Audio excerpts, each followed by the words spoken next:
యువగలం పాదయాత్ర మొదలుపెట్టి 2 సంవత్సరాలు పూర్తి అయిన సందర్భంగా మనం యువగలం పాదయాత్రను గుర్తు చేసుకోవాల్సిన అవసరం ఎంతైనా ఉంది. దీనికంటే ఆ రోజు ఉండే పరిస్థితుల్లో జగన్మోహన్ రెడ్డి అరాచకమైన పాలనలో మా యువ నాయకుడు ఈ పాదయాత్రను మొదలుపెట్టడం జరిగింది. కుప్పం నియోజకవర్గంలో స్టార్ట్ చేసి దాదాపు 226 రోజులు 3132 కిలోమీటర్లు తిరిగి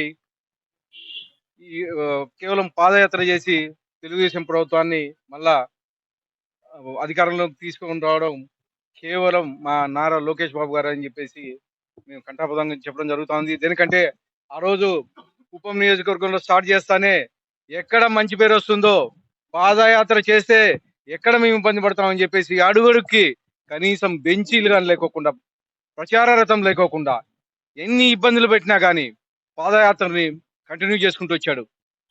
చేసిన కొద్ది కాలంలోనే మధ్యలో ఎమ్మెల్సీ ఎలక్షన్స్ వచ్చాయి. దాదాపు ఈ ఎమ్మెల్సీ ఎలక్షన్స్ 3 ఎమ్మెల్సీ ఎలక్షన్స్ 108 నియోజకవర్గాలకు సంబంధించింది. 3 ఎమ్మెల్సీ కానీ క్లీన్ స్వీప్ చేసి మళ్ళా తెలుగుదేశం పూర్వ వైభవం తీసుకొచ్చింది కేవలం మా నారా లోకేష్ గారు. అది యువగలం పాదయాత్ర ద్వారా అని చెప్పేసి మేము కంఠాపదంగా చెప్పడం జరుగుతుంది. ప్రతిరోజు పొద్దున్న లేస్తానే కేసులు పెట్టడం, అరెస్టులు చేపించడము, ఎవరన్నా కార్యకర్తలు కానీ యువగలం పాదయాత్రకు వస్తే వాళ్ళ మీద కేసులు పెట్టించడం జరిగింది. ఇవన్నీ మా నారా లోకేష్ బాబు గారు ప్రతిదీ అక్కడ ఉండే అధికారులు అయితే ఇవన్నీ రెడ్ బుక్ లో రాసుకోవడం జరిగింది.